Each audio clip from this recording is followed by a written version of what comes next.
young learners and teenagers, SIG, for this opportunity. I think just sharing this knowledge with teachers from different parts of the world is a really, really enriching experience. I am Belén Albarracín. As Laura said, I am from Buenos Aires, Argentina. I am a teacher of English. I teach the subject Global Perspectives in 7th form, that is lower secondary, 12-year-old students. And I am also a facilitator of ICT throughout primary level. Basically, what I do is to teamwork with teachers to integrate technology in a meaningful manner with a sound pedagogical approach. And I also try to, as you're going to see, I run the C2C project with primary school teachers. And this is exactly what we're going to talk about today, going global to infinity and beyond with lower secondary school, generating connections beyond the classroom walls. So in this talk, what I would like to share with you is the C2C project, that stands for Communicate to Coexist. Then we're going to see how this project was adapted in this emergency remote teaching scenario that we've all had to face. And then I'm going to share with you how we integrated Sofla. Sofla stands for Synchronous Online Flipped Learning Approach, and how this enhanced the C2C project in this remote teaching context. Now, the C2C project, as I said before, stands for Communicate to Coexist. We've been running this project for 3 years now at Bayard School. Bayard School is a private school in Buenos Aires. And the aim of the C2C project is to match and contact teachers from different parts of the world in order to share their knowledge on a particular topic or subject that our students are working in the classroom. The C2C project is throughout primary level. And the idea, one of the aims, of course, is to develop 21st century skills, such as critical thinking, communication, collaboration, and social skills. We get students to talk in English with teachers from different parts of the world in a real life situation. In fact, in the presential school, we have even a classroom that has been specially conditioned for these connections. The classroom is called Peeping into the World, or in Spanish, Asomándonos al Mundo. And it's specially conditioned because we make sure that in this classroom there is perfect sound quality, excellent connectivity. The room has been carpeted, and we have cushions so that students feel comfortable. We have this powerful projector for the connections. And we even have a world map at the back of the classroom for students to pin and follow on the map the countries that we are contacting in these connections. So basically what we do when students have a connection, they move in, or they teleport, let's say, to this classroom, and we carry out the connections from this place. We have also designed 2 worksheets in the presential lesson that students complete after these connections. These worksheets have basic information such as the date, who was the teacher that we contacted, where this teacher is from, and the kind of activity we carried out. They also have to pin on the map the country, and also mention facts, for example, that they found interesting from the connection, or their main takeaways. And there was a project that entailed storytelling. So in this case, students had to reflect on the stories that the teachers shared. So of course they had to go over characters or settings or different problems and solutions.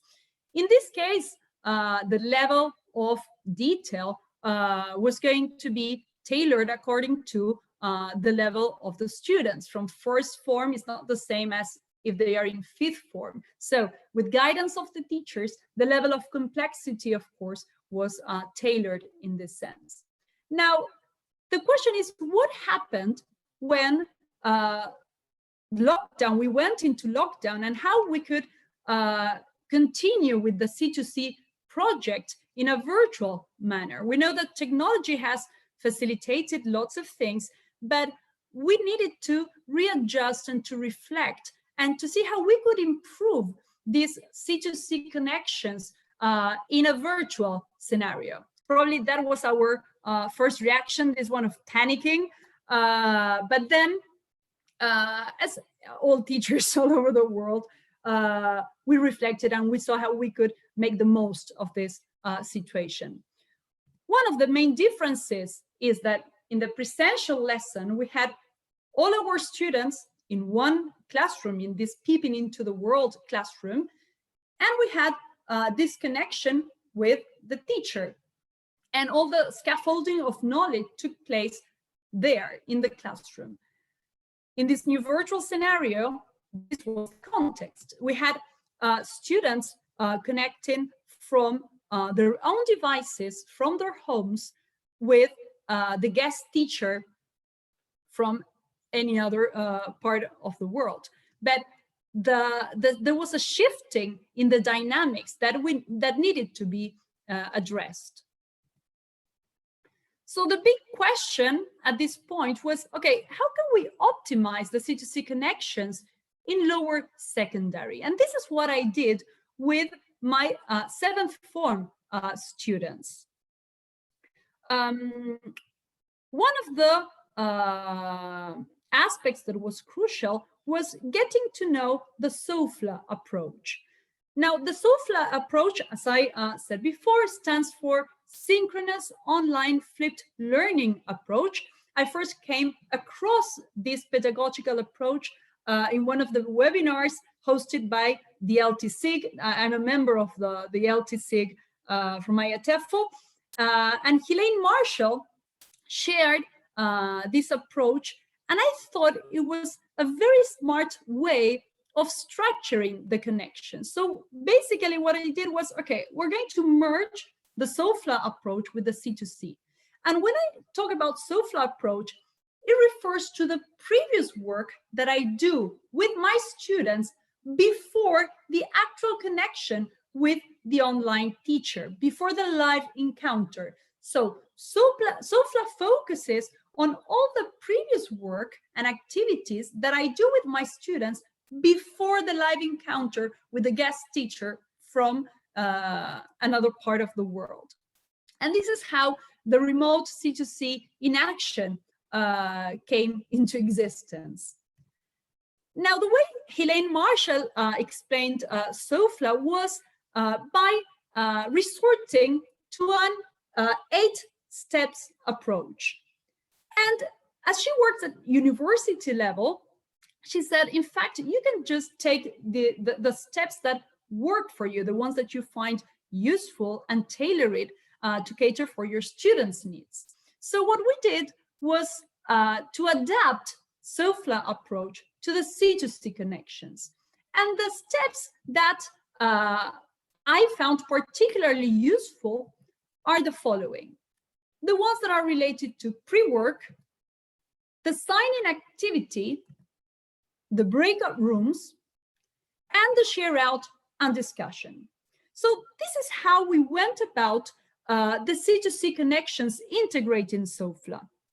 First of all, I assigned a video or an article for students to read before our encounter, the ones that they have in our online lessons.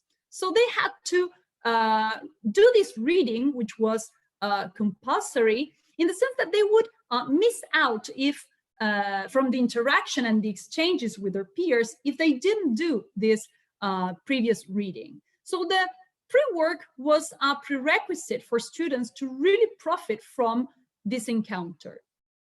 Then they had this sign-in activity where we shared generalities about this content and We also shared maybe vocabulary that they didn't understand or that brought about difficulties. And then they had to discuss in breakout rooms the content that they had worked on. Of course, this content was carefully selected because I was very interested in students being acquainted with the culture, political aspects, or geographical, social aspects of the country this guest teacher was from. Now, in these breakout rooms, I would pop in and out and monitor in a kind of ninja mode. They had to jot down 5 questions they would like to ask this teacher, relying on this previous reading. The pre-work, of course, as I said, has a lot of weight in the Sofla approach. Of course, in every breakout room, students have different roles. So there was a timekeeper, the one who jotted down these questions. And once they wrote down these questions, we would join again in our main link and share out and discuss these questions, make sure that there was no overlapping or repeated questions, and we displayed them on a Jamboard. Now, this was very important because in a way, students became very active in their learning role, and they were empowered because these were the questions that they had created.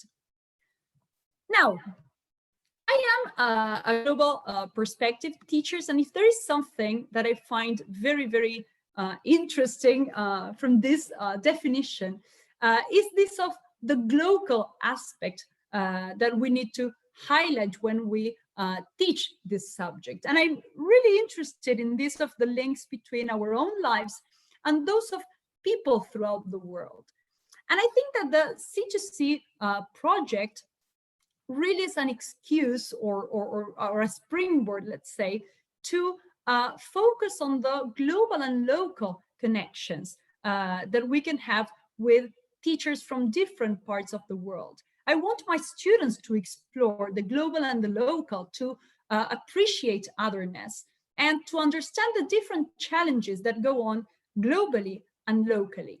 And in that sense, the pandemic, I think that made very evident that we are all in this together, and that we live in an interdependent and interconnected world. So apart from the questions that were based on the article that we read, I think the pandemic added this global aspect, and we had students asking the different teachers about the situation and how each country was coping with this situation we were all immersed in.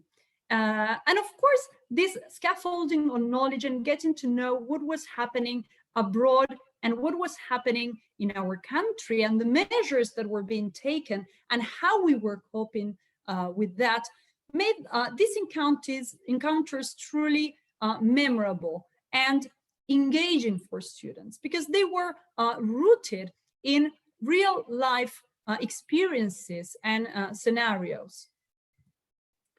The aim basically of the C2C project, together with Sofla, was a useful integration in the sense that it provided a backbone to these connections, an orderly manner on how to deal with these connections and how to optimize the live encounters with these teachers from different parts of the world. Really helped us to have our students develop global self-awareness and also to foster active engagement in our students. And what I would like to share with you now are some of the teachers that we interviewed during these connections. I just chose a couple of them, but these were really enriching and memorable opportunities to get to know what was going on all over the globe. And there is always one moment where we ask teachers to talk in their native language. And we also teach them idiomatic expressions in Spanish, in our Rio Platense Spanish.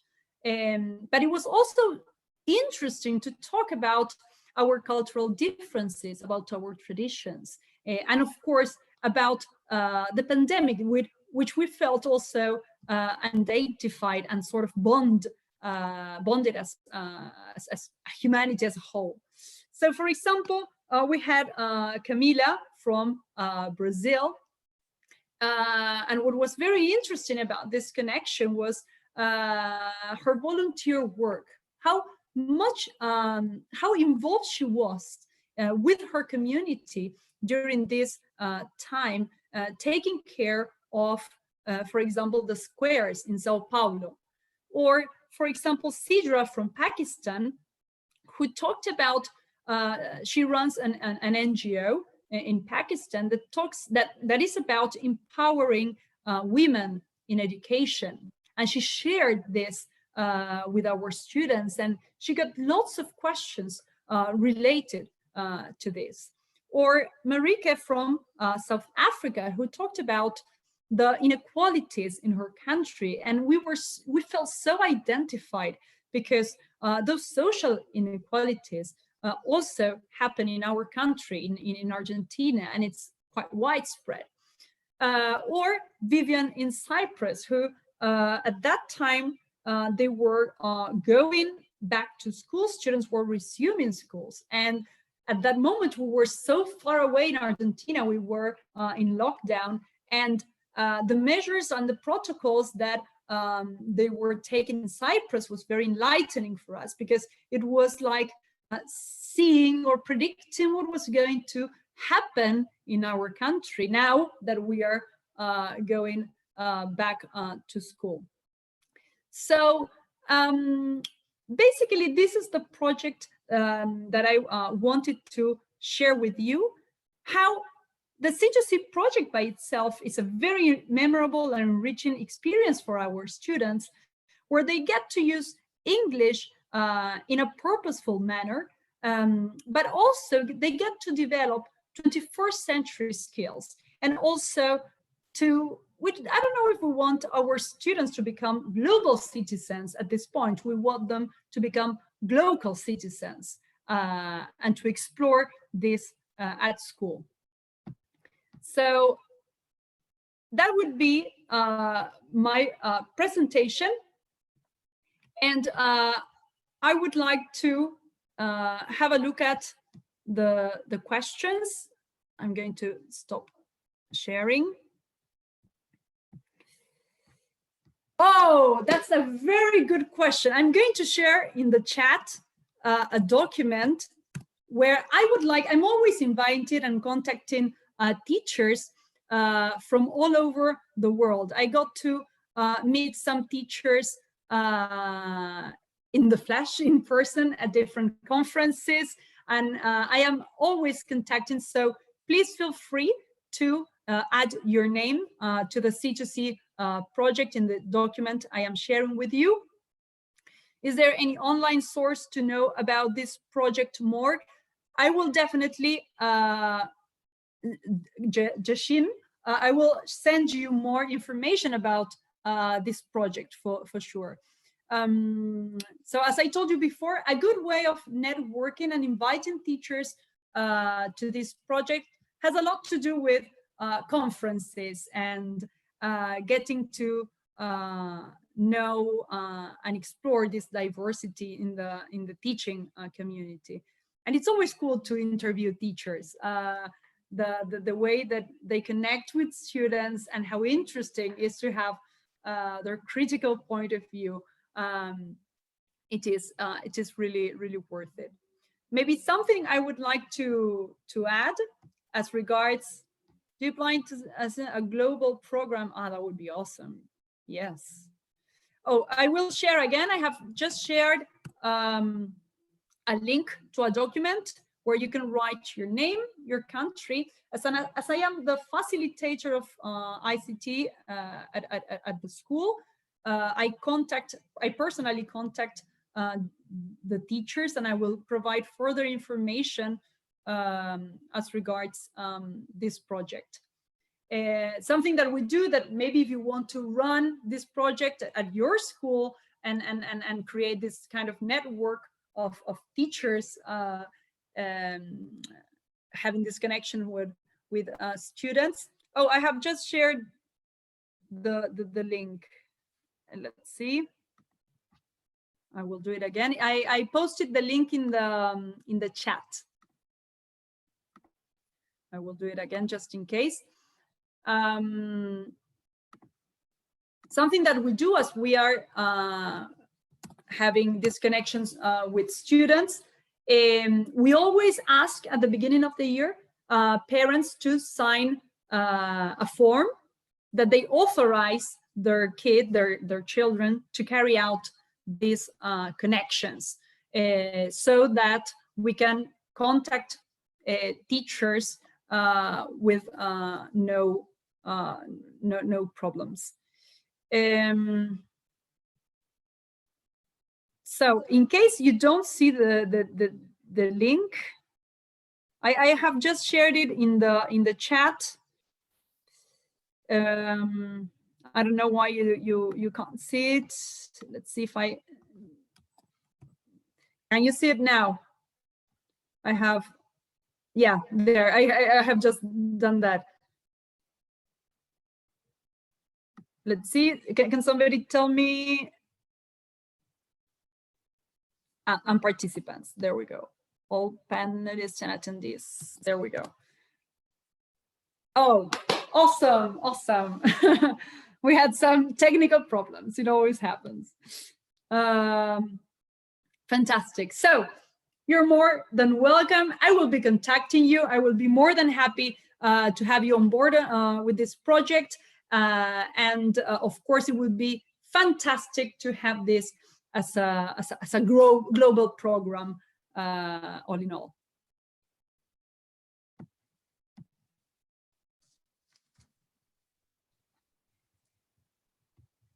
Oh, difficulties. Maybe one of the typical difficulties is, or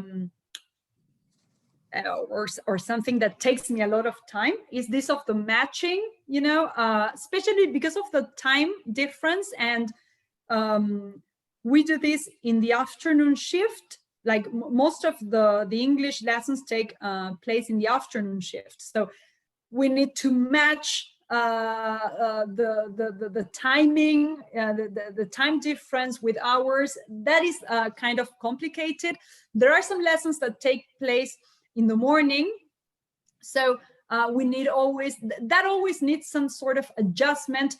And of course, all teachers, well, we have a schedule, we work, we teach. So I would say you need to be very, very organized with the time difference and trying to match that. I think that takes a lot of time.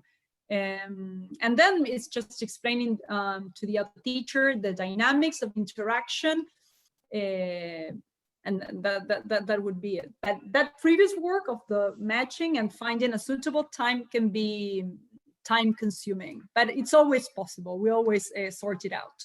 We adapt.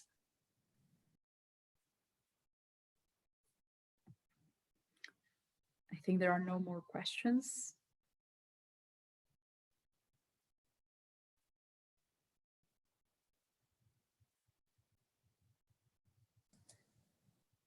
Okay, so Laura, back to you, I guess. Yes, thank you so much, Belén. I mean, I was listening, and I think I probably speak for everyone in the chat who says it's really great to hear from someone who's been working with remote teaching and online learning for a few years now. I think you've got a lot to offer with this. The project sounds amazing. I think the student benefits in the terms of the genuine English communication, but also the GLOCAL citizenship must be absolutely fabulous. I will admit being jealous of the room that you showed us with the great and the comfy cushions, though.